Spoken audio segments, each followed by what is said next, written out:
अस्सलाम वालेकुम, मैं हूं पारस जहां ज़ेब। जॉन एलिया ने कहा था कि बेहिसी शर्त है जीने के लिए और हमको एहसास की बीमारी है। अब गुज़िश्ता रोज़ सोशल मीडिया पर एक वीडियो वायरल हो रही है जिसमें एक नौजवान को हुजूम के दरमियान खड़े होकर बेदरेग हवाई फायरिंग करते हुए देखा जा सकता है। अच्छा, फिर अचानक जो गन थी उसकी वो बेकाबू हो जाती है और उसका रुख वो नीचे की तरफ मुड़ जाता है और उसकी जद में आकर एक बच्चा वो मौके पर ही जाँ बहक हो जाता है। ये वाक़या जो है ये गुज़िश्ता रोज़ गिलगित बल्तिस्तान के इलाके तांगीर में पेश आया, जहाँ पर उस वक्त मुस्लिम लीग नून की इंतखाबी रैली मुनक्किद हो रही थी। अच्छा, अब अगर ये किसी अपोजिशन जमात का जलसा होता ना तो फिर फ़ौरन वहाँ पे तो एक तूफ़ान बरपा हो जाता, एक हाहाकार मची होती। टीवी चैनल्स लाइव ट्रांसमिशन करके इंसानी जान के ज़िया पर खूब मातम कर रहे होते, मुज़म्मती बयानात चलते और रैली के ऑर्गेनाइजर्स के खिलाफ कार्रवाई के मुतालबात हो रहे होते, जिस पर फिर वज़ीर आज़म और वज़ीर दाखिला की जानिब से नोटिस लेने के टिकर भी चलते और इंतज़ामिया वो फौरी कार्रवाई करते हुए इंतखाबी उम्मीदवार को गिरफ्तार करके कत्ल का मुकदमा भी उस पर दर्ज कर चुकी होती। लेकिन जनाब, ऐसा कुछ भी नहीं हुआ, पत्ता तक नहीं हिला, क्योंकि ऐसा करने से ताकतवर का मफाद जो वाबस्ता नहीं है। अब वो इलेक्शन कमीशन जो पाकिस्तान तहरीक इंसाफ के झंडे लगाने पर आज़ाद उम्मीदवारों को नोटिस इशू करने में लगा हुआ है, उसे इंतखाबी जलसों में असले का इस्तेमाल नजर नहीं आता। वो इंतजामिया जो पाकिस्तान तहरीक इंसाफ के रहनुमाओं को एनओसी ना होने की बुनियाद पर सूबा बदर करने में लगी हुई है, क्या उसे फुर्सत नहीं मिली कि ये फायरिंग करने वाले शख्स को रैली में असला लाने से रोक सकती? और वो सियासी लोग जो लोगों के वोटों के मोहताज हैं, क्या उन्हें भी आवाम की सेफ्टी से कोई मतलब नहीं है? एक बेहिसी है जो हर तरफ इस वक्त छाई हुई है। शायद हमारे जैसे माशरों में जीने की फिर यही शर्त है। लेकिन अफसोस की बात यह है कि हाथियों की इस लड़ाई में आवाम घास फूस की तरह रोंदी जा रही है। अब गुज़िश्ता रोज़ जब ये वाक़या पेश आया तो मैं मुस्लिम लीग नून के एक हैवी वेट खुर्रम दस्तगीर का बयान सुन रही थी। मौसूफ ये फरमा रहे थे कि अगले 5 साल में जीबी को लाहौर जैसा बनाना है या कराची जैसा, ये फैसला अवाम को करना है। तो बताइए आप कि अब ये नूरा कुश्ती नहीं है तो क्या है? आप ज़रा अंदाज़ा करें कि इस्लामाबाद में बैठकर लाहौर और कराची के दोनों हुक्मरान एक ही इक़्तिदार की थाली में ये खा रहे हैं और जीबी में इनको मवाजना याद आ गया है। क्यों भाई? क्योंकि इनको बता दिया गया है कि पाकिस्तान तहरीक इंसाफ की आपने फिक्र नहीं करनी, मुकाबला आपका आपस में है, यानी कि नून लीग और पीपल्स पार्टी का। लिहाजा जीबी में जाकर दोनों ने एक दूसरे पर वो टोपे तान ली हैं, जिसको हकीकत का रंग देने के लिए मरकज में भी टोपी ड्रामा वो रचाया जा रहा है, जिस पर मैं ज़रा आगे बात करती हूँ अभी। लेकिन जिस तकरीब में ये बातें की जा रही थी ना,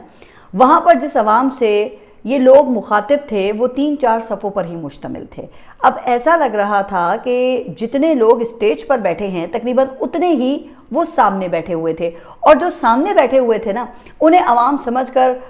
उनका फ़ैसला भी वहाँ मौजूद आबिद शेर अली ने खुद ही कर दिया, जिनका कहना यह था कि गिलगित बल्तिस्तान की तरक्की के लिए नवाज शरीफ चाहिए। लेकिन जनाब, मियाँ नवाज शरीफ के बारे में पता ये चला है कि वो तो गुज़िश्ता रोज़ इलाज के लिए जेनेवा रवाना हो गए हैं। अब ज़रा बताइए कि इस सियासी दिवालियापन का कोई क्या करे कि जीबी को लाहौर जैसी तरक्की देने के लिए नवाज शरीफ चाहिए इन्हें, और 40 साल लाहौर पर हुक्मरानी करने वाले मियाँ नवाज शरीफ के लिए उनके शहरे इक़्तिदार में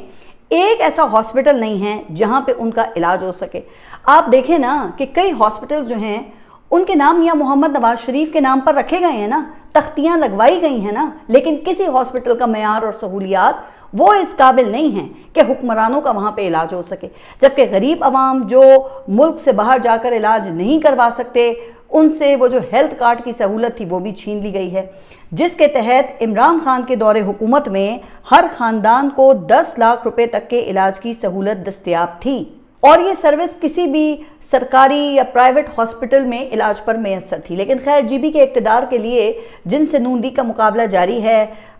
वैसे उनकी ओवर एक्टिंग भी देखने वाली है। अब बिलावल भुट्टो का कहना यह है कि नून लीग पंजाब के हुकूक पर सौदाबाजी के लिए तैयार है और वो जीबी को हुकूक नहीं दे सकती, लिहाजा आप हमें मैंडेट दें ताकि इस्लामाबाद जाकर हम कहने के काबिल हों कि मजीद सूबे बनाने से पहले गिलगित की आवाज़ सुने। यानी दूसरे लफ्ज़ों में बिलावल ने गिलगित के इलेक्शन को नए सूबों के क़याम के हवाले से रेफरेंडम का दर्जा देने की कोशिश ही की है ना, जहां से अगर पाकिस्तान पीपल्स पार्टी जीत गई तो फिर इसका मतलब ये है कि नए सूबे नहीं बनेंगे। तो जनाब, ये हैं इनके हालात जो इस वक्त इक़्तिदार के लिए सौदेबाजी में मसरूफ़ हैं। अब एक तरफ बिलावल भुट्टो का कहना यह है कि बेनज़ीर इनकम सपोर्ट प्रोग्राम के लिए वफाकी बजट में मजीद पैसे रखवाएंगे और दूसरी तरफ जो राना सनाउल्लाह साहब हैं उनका फरमाना ये है कि इस प्रोग्राम में बहुत ज़्यादा करप्शन है और इसके ज़रिए लोगों को भिखारी बनाया जाता है, यानी कि सारा झगड़ा वो ये माल पानी का है। अब कहा जाता है कि इस हवाले से बिलावल भुट्टो ने फ़ोन करके पीपल्स पार्टी के वफ्द की खूब खिंचाई की है, जो इस वक्त मुस्लिम लीग नून से बजट के मामले पर मुज़ाकरात में मसरूफ़ है। अब ज़राए के मुताबिक बिलावल भुट्टो ने उन्हें कहा है कि डट जाएं, हुकूमत की कोई बात ना माने। अच्छा, लेकिन दूसरी तरफ आसिफ अली ज़रदारी वो बार बार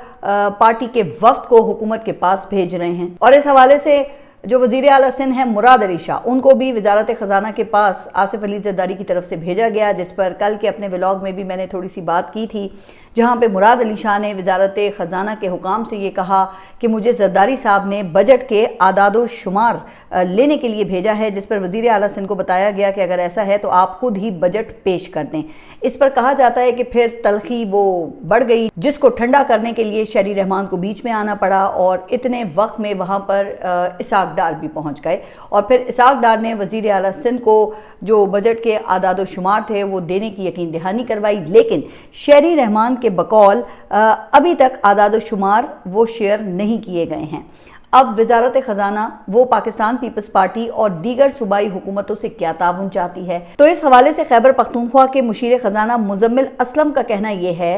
कि वफाक ने NFC में सूबों के हिस्से से 1700 अरब रुपए इजाफी मांगे हैं, जबकि खाद पर दी जाने वाली सब्सिडी का बोझ भी सूबों को मुंतकिल करने की बात हो रही है, और इसके साथ साथ IMF को दिए गए प्लान के मुताबिक सूबों को 430 अरब रुपए के इजाफी टैक्स जमा करने की हिदायत भी दी गई हैं। तो जनाब, ये हैं वो मामलात जिन पर बज़ाहिर पाकिस्तान पीपल्स पार्टी जो है वो रिजर्वेशंस का इजहार कर रही है, जिसकी वजह से फिर बजट को डिले किया गया है। हालांकि आसिफ अली ज़रदारी वो इन मामलात पर ताउन की पेशकश तो कर चुके हैं, लेकिन असल मसला वो 28वीं तरमीम का है, जिसमें नए सूबों और कराची समेत कुछ और इलाकों को वफाक के मातहत करने की बात की जा रही है। और इस हवाले से ये बात भी सामने आई है कि आसिफ अली ज़रदारी ने एक दरमियानी हल तजवीज़ किया है, जिसमें सूबों के अंदर रहते हुए इंतज़ामी यूनिट्स के क़याम की प्रपोजल शामिल है। अच्छा, अब इंटरेस्टिंग बात यह है कि जहां मुल्क के दीगर इलाकों को वफाक के तहत करने की तजवीज़ सामने आ रही है ना, वहां अब इस्लामाबाद में भी अलग से एक सूबाई हुकूमत कायम करने का मंसूबा सामने आ गया है। अब जंग में शाया होने वाली अंसार अब्बासी साहब की खबर के मुताबिक इस्लामाबाद की गवर्नेंस के लिए एक जामे इस्लाहाती मंसूबा तैयार कर लिया गया है, जिसकी रिपोर्ट वज़ीर आज़म को पेश की जा चुकी है, जिसका मरकजी नुक्ता इस्लामाबाद कैपिटल टेरिटरी हुकूमत का क़याम है, जो सूबाई हुकूमतों के मसावी होगी और उसे इंतज़ामी और माली खुदमुख्तारी हासिल होगी, जबकि इस्लामाबाद की वफाकी हैसियत वो भी बरकरार रहेगी। और इस मकसद के लिए 27 सीटों पर मुश्तमिल इस्लामाबाद की एक असेंबली कायम करने की तजवीज़ है। ये असेंबली अपने सरबरा का इंतखाब करेगी, जिसे वज़ीर आला या मेयर का ओहदा दिया जा सकता है, और मंसूबे के मुताबिक अमन व अमान और मास्टर प्लानिंग के अलावा तमाम इख्तियारात इस हुकूमत को दिए जाएंगे। वैसे जनाब, ये इस्लाहात करने वाले भी कितने समझदार हैं ना कि मोहसिन नकवी के अलावा सबके इख्तियारात मुजव्वज़ा नई हुकूमत के हवाले करने की बात की गई है, जिससे लगता है कि प्रपोजल की अच्छी तरह छान फटक की गई है। खैर, इस मंसूबे में 6 खुसूसी इदारों के क़याम की तजवीज़ भी दी गई है, जिनमें सेहत, तालीम, समाजी बहबूद, सयाहत व सकाफत, मोहलियात व मौसमियाती तब्दीली और डिजिटल गवर्नेंस के शोबे शामिल हैं, और इन इदारों को मंसूबे के मुताबिक प्रोफेशनल्स के ज़रिए चलाया जाएगा। अच्छा, अब खबर के मुताबिक ये तजावीज़ वजारत मनसूबाबंदी ने तैयार की हैं, लेकिन मुझे एक बात की समझ नहीं आई कि एक तरफ हम जो अखराजात हैं उनको कम करने की खूब बात करते हैं, और दूसरी तरफ ये नए इदारे और नए खर्चे ये खोलने की तजावीज़ भी सामने आ रही हैं। अगर वाकई इस प्लान पर अमल होता है तो फिर सोचिए कि ये वफाकी वजारतों का फिर क्या काम रह जाएगा। तो लगता ये है कि टेक्नोक्रेट्स के लिए नई नई असामियाँ पैदा की जा रही हैं, यानी कि पल्ले नहीं ढेला और करते फिरे मेला मेला। बहरहाल, महमूद खान अचकज़ई का कहना यह है कि पता नहीं कि हुक्मरान किस तरह से मुल्क चलाना चाहते हैं। पाकिस्तान को चलाने के लिए हक़ हुक्मरानी अवाम को देना होगा। अच्छा जी, तो अब ये महमूद खान अचकज़ई साहब भी भोले बादशाह हैं। अगर हक़ हुक्मरानी अवाम को दे दिया जाए तो सोचा है कि खवास के घर कैसे चलेंगे फिर, जिनको इस मुल्क के खुफिया हाथ वॉइस रॉय बनाकर अवाम पर मुसल्लत करते हैं। खैर, अब तो वो बैरिस्टर गौहर जो हैं वो भी बोल पड़े हैं, जिनका कहना यह है कि PTI को इतना ना दबाएं कि सिस्टम से बाहर निकलने पर मजबूर हो जाएं। वैसे बैरिस्टर गौहर साहब आप तो सिस्टम में ही मौजूद हैं ना, लेकिन पाकिस्तान तहरीक इंसाफ कहाँ है? इसके बानी जेल में हैं, जहां उनको कोई 8 माह से कैद तन्हाई में रखा हुआ है। खानदान से मुलाकात, ना ही इलाज की मुनासिब सहूलियात, रह गई पार्टी। तो आपके अलावा किसी पाकिस्तान तहरीक इंसाफ के रहनुमा को ये गिलगित में जलसा करने की इजाजत नहीं मिली है। ये असेंबलियों में पीटीआई का मैंडेट तस्लीम नहीं किया जा रहा, अदालतों में केसेस नहीं लग रहे, और आप कहते हैं कि सिस्टम से बाहर निकलने पे मजबूर ना करें। यही वजह है कि आपकी सियासत के ऊपर लानतान हो रही है कि धक्के दे देकर आपको बाहर निकाला जा रहा है, और आप कहते हैं कि हमें सिस्टम से बाहर निकलने पे मजबूर ना करें। जबकि दूसरी तरफ आपकी चेयरमैनशिप में बैरिस्टर गौहर साहब पार्टी अमली तौर पे तकसीम हो चुकी है। वजीर आला खैबर पख्तूनख्वा ने बजट वाले दिन एहतजाज की कॉल दी तो सेक्रेटरी इत्तलात शेख वकास अकरम ने उनकी तरदीद कर दी, और उनकी तरफ से ये कहा गया कि ये पार्टी ने तो ये फैसला किया ही नहीं है। अच्छा, अब शेख वकास अकरम ने इसकी गवाही में बैरिस्टर गौहर और सलमान अकरम राजा दोनों को शामिल कर दिया है। अब उनका कहना यह है कि मेरी इन दोनों हजरात से बात हुई है और इन दोनों ने भी वजीर आला के फैसले से लाताल्लुकी का ऐलान किया है। यानी अब इमरान खान के लिए एहतजाज के मामले पर भी अरकान तैयार नहीं हैं, और ये बैरिस्टर गौहर कहते हैं कि सिस्टम से निकलने पे मजबूर ना करें। बहरहाल अगली स्टोरी की जाने बढ़ते हैं, और ये इंतहाई तशवीशनाक मामला है। गिलगित बल्तिस्तान के जो हालात हैं वो हम सबके सामने ही हैं कि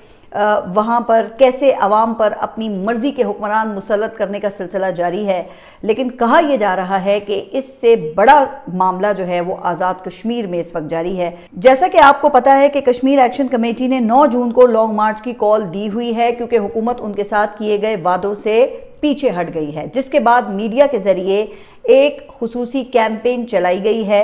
कि 38 में से 35 मुतालबात मान लिए गए, जबकि बाकी 3 मुतालबात की नौइयत मुख्तलिफ है, जिनमें मालियाती पॉलिसी, आइनी इंतज़ाम और सियासी इत्तफाक़ राय का अमल दखल है, और इन मामलात को एहतजाज और डेडलाइंस देकर हल नहीं किया जा सकता, लिहाजा इसके लिए सियासी इत्तफाक़ राय ज़रूरी है। लेकिन जब ये बात खुली ना, तो फिर पता चला कि असल मामला वो महाजरीन के नाम पर कायम 12 सीटों को है, जिनमें से 9 पंजाब में और एक बाकी 3 सूबों में हैं, और आम ख्याल ये है कि इन सीटों की बुनियाद पर कश्मीर में मर्जी की हुकूमत कायम की जाती है। तो अब हुआ यह है कि कश्मीर ज्वाइंट एक्शन कमेटी की कॉल के फ़ौरन बाद एक APC का इनेकाद किया गया है, जिनमें इन 12 सीटों को ख़त्म करने की मुखालफत की गई है, जिसके बाद गुज़िश्ता रोज़ कश्मीर असेंबली में इन सीटों को बरकरार रखने की करारदाद भी पास कर ली गई है, जबकि आज़ाद कश्मीर हुकूमत ने इस हवाले से एक रेफरेंस वहाँ की सुप्रीम कोर्ट को भेज दिया है, जिसकी आज हंगामी बुनियादों पर समाअत भी मुकर्रर हो गई है। और अब कहा जा रहा है कि ये बयानिया बनाया जा रहा है कि कश्मीर एक्शन कमेटी वो इंडियन एजेंडे पर अमल पैरा है और इंतशार पैदा करना चाहती है। अच्छा, इस तनाजुर में अब आज़ाद कश्मीर हुकूमत ने वफाक से सिविल और आर्म्ड फोर्सेस की 14,000 की नफरी तलब कर ली है, जिसमें रेंजर्स, FC, इस्लामाबाद और सिंध पुलिस शामिल है। और इस हवाले से लिखे गए लेटर में ये कहा गया है कि 60% एहलकारों के पास टीयर गैस और एंटी रॉइड इक्विपमेंट और बाकी 40% असले से लैस होनी चाहिए। अच्छा, फिर आज़ाद कश्मीर हुकूमत ने सयाहों को भी इलाका छोड़ने की हिदायत जारी कर दी हैं, जिससे फिर ये बात वाज़ेह होती है कि हुकूमत ने एक्शन कमेटी के एहतजाज को ताकत से दबाने का फ़ैसला वो कर लिया है, जैसा कि एक बार पहले भी ऐसा हो चुका है, जिसमें नाकामी के बाद फिर मुज़ाकरात का फ़ैसला हुआ था। अच्छा, अब अगर खुदा न खास्ता फिर से तसादुम होता है तो कहा जा रहा है कि इसके संगीन नताइज निकल सकते हैं, चूँकि तारीख़ गवाह है कि जब भी सियासी मामलात वो ताकत से हल करने की कोशिश की गई है तो इंतहा पसंद जज्बात ने फिर फ़रोग़ पाया है, जिसकी सबसे बड़ी मिसाल ये बलूचिस्तान है, जहां आज रियासत को इंसर्जेंसी का सामना है। क्या कश्मीर को भी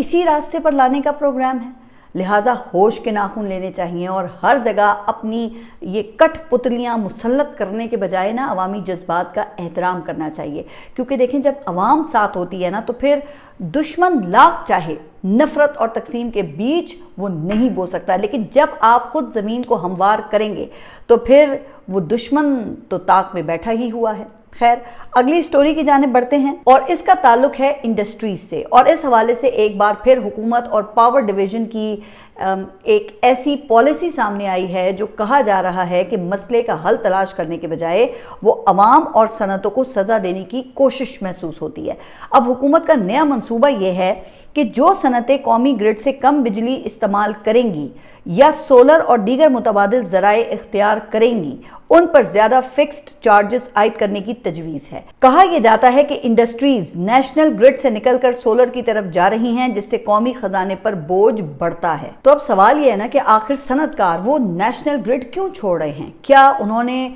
شوقیہ یہ اربوں روپے سولر پر لگائے ہیں، یا انہیں مہنگی اور غیر یقینی بجلی نے ایسا کرنے پہ مجبور کیا ہے؟ تو جناب، یہ اصل مسئلہ یہ پاور ڈویژن کی دہائیوں پر محیط نااہلی، غلط منصوبہ بندی اور مہنگے بجلی معاہدے ہیں، اور بجلی اتنی مہنگی کر دی گئی ہے کہ صنعتیں اپنی بقا کے لیے پھر ظاہر ہے نا کہ متبادل ذرائع کی طرف چلی گئی ہیں۔ اب جب صارفین وہ گرڈ چھوڑ رہے ہیں تو حکومت اپنی ناکامی تسلیم کرنے کے بجائے انہیں جرمانے اور اضافی چارجز کے ذریعے واپس لانے کی کوششیں کر رہی ہے۔ اچھا، پھر یہ منطق بھی حیران کن ہے کہ اگر کوئی صنعت کم بجلی استعمال کرے گی تو اسے سزا دی جائے گی۔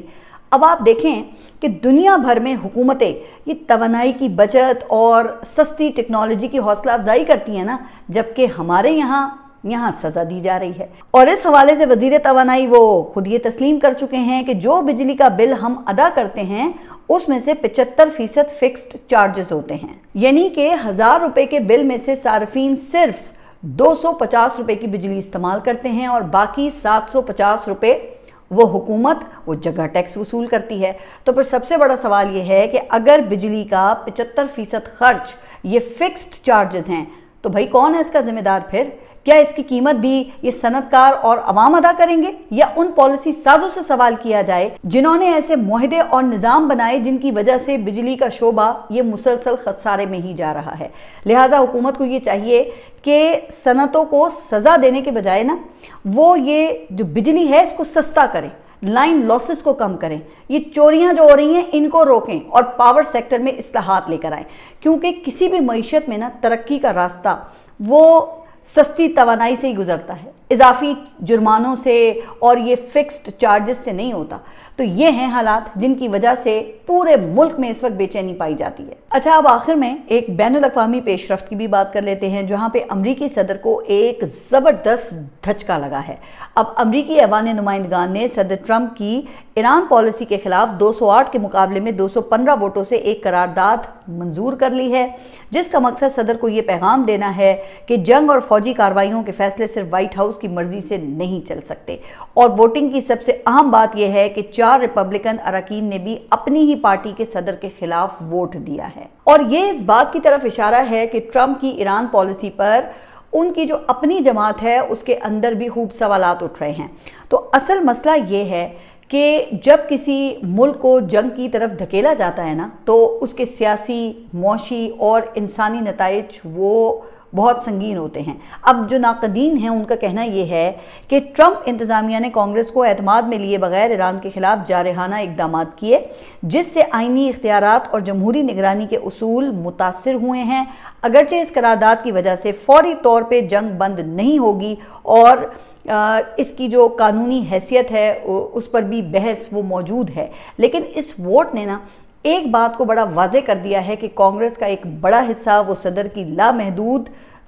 جنگی اختیارات کو قبول کرنے کے لیے بالکل تیار نہیں ہے۔ اچھا، پھر دوسری طرف صدر ٹرمپ نے اس قرارداد کے حق میں ووٹ دینے والوں کی حب الوطنی پر سوال اٹھا دیا ہے۔ ویسے کیا اتفاق ہے نا کہ دنیا کے کسی بھی خطے میں جب بھی کسی آمر یا پھر اندھی طاقت کے حامل شخص پر سوال اٹھایا جاتا ہے تو ایسا کرنے والوں پر سب سے پہلے آپ دیکھیں کہ غداری کا الزام لگتا ہے۔ ایسا کیوں ہوتا ہے؟ آپ سوچئے گا۔ اپنا خیال رکھیے، اور اگلے ولاگ تک کے لیے اللہ حافظ۔